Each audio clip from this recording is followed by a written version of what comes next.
Hey everybody, I'm Flux Ascension and I play Rhianwyn Halcyne, or Rhea for short, in the Final Chorus, the current campaign that the Phoenix Gaming Guild is streaming on Friday nights.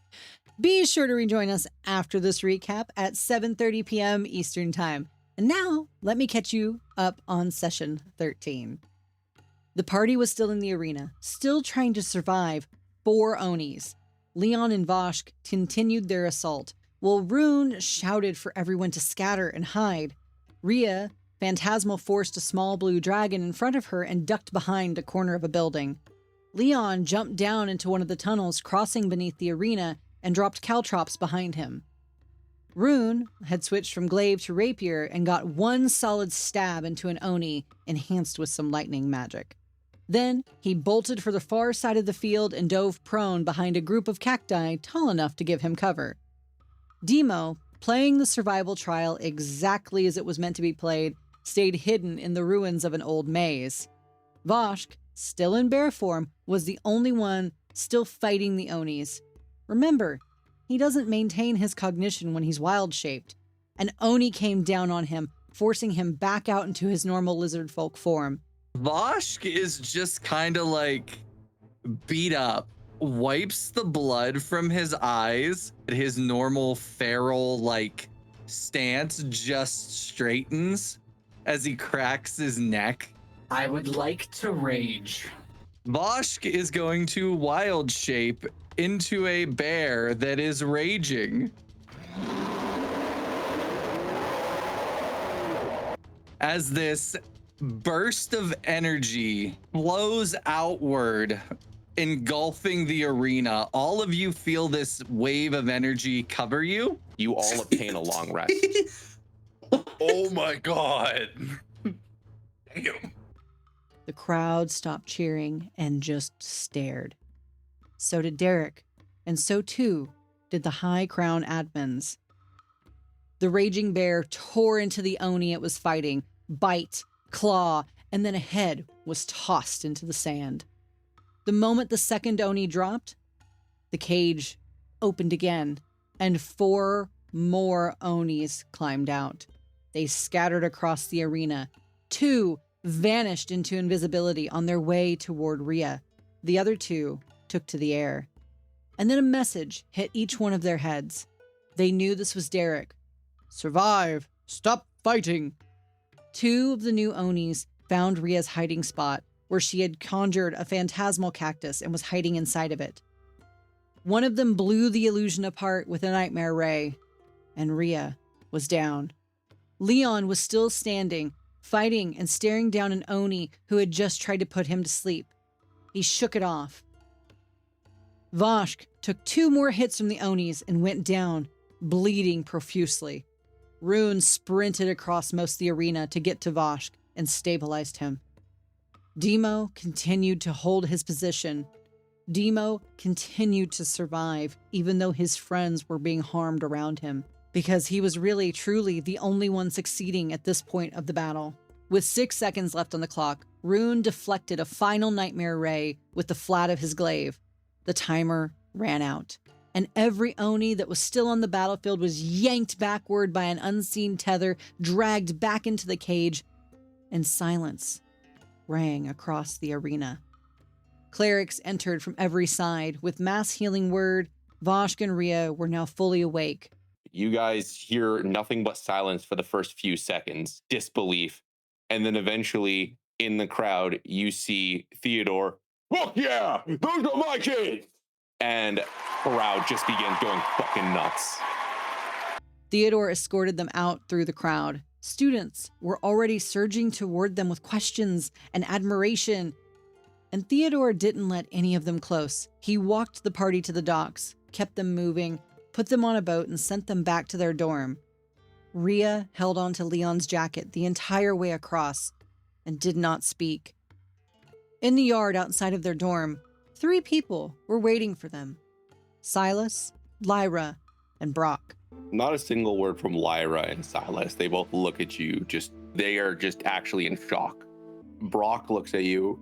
"I thought you said you didn't have any songs." "We all saw. Everyone saw. What the fuck spell was that?" "No, you cheated." and I stood beside all of you guys, denying that you cheated, having worthy opponents, but you're using songs, and it's obvious. Brock walks away pissed off and disappointed. Leon herded everyone inside and shut the door. Voshk hobbled over to a chair and sat down. He did not remember the fight. The last thing he could pull from his memory was there was one Oni. And then when he came back to himself, there were 7. Leon started making tea and coffee, and Rhea just stared into the cup that Leon had put into her hands. Demo took to an entire bottle of whiskey, and Rune tried to engage Rhea in conversation, to no avail. He moved on when Voshk mentioned, quite offhandedly, that he had seen the Drow drop 3 unconscious students into the water portal by the docks the day before the fight. Questions flew across the dorm. Speculations were tossed around. And still, Rhea did not engage. So Vosh got up, walked over to her, and leaned in close enough to get in her line of sight. Nothing. Rune tried the same. Also nothing. Demo said that maybe she just needed some time, that being surrounded by 4 Onis at once was not something anyone walked away from easily. Leon put a hand on Rhea's shoulder. She didn't look up, but something clicked within her. Her posture shifted. I did. DM, is there any similarity to the power that Voshk unleashed to the gauntlet that Rhea tried to attune to? Arcana. We're going to use the big one. Oh, I'm assuming you're using the 19, so Yeah. what is that in total? 19 plus Plus 7. I Just 26. I don't know. Well, it's very similar magic, but like it's the equivalent of trying to call like a Ford Focus a Maserati. The gauntlet was measurable. What Voshk had done in the arena was on a different scale entirely. Rhea finally spoke, and she cast a message to Voshk. Well, inside of Voshk. Although, Voshk. apparently, whatever the entity is that wants to help us, though, who said my name? Rhea did. Oh, it's Rhea. Hi, Rhea. Welcome back to the land of the here. We need to figure out what's going on with you. I don't know what came from you. I don't know why. And she wants to try to message whatever's inside Voshk. Wait, what? Did you just say you want to message it? Yep. Okay, what are you saying? What are you? And are you trying to hurt Voshk or the rest of us? Yes. Well, Voshk, we can talk to it, so that's fun. Wait, you heard that? Yes. Whoa, somebody else can hear it for a change. I've been hearing that my whole life. It wouldn't be voices if she was able to actually commune with it via that spell. It's alive itself. I don't like you. I don't know what to do. Well, it sounds like it saved our asses today, so I mean, that's a positive. You said it doesn't like you, so I have a feeling it only saved our asses because it has higher plans for you. And that can't be good. Rhea's gonna message it again, but she'll speak it out loud as she says it. She'll be like, if Vosh dies, do you die? No. So there's multiple voices in your head, Voshk? Oh yeah, there's a bunch. 4 distinct voices right now. See, there's the wolf, there's the bear, there's the squirrel, and then there's me.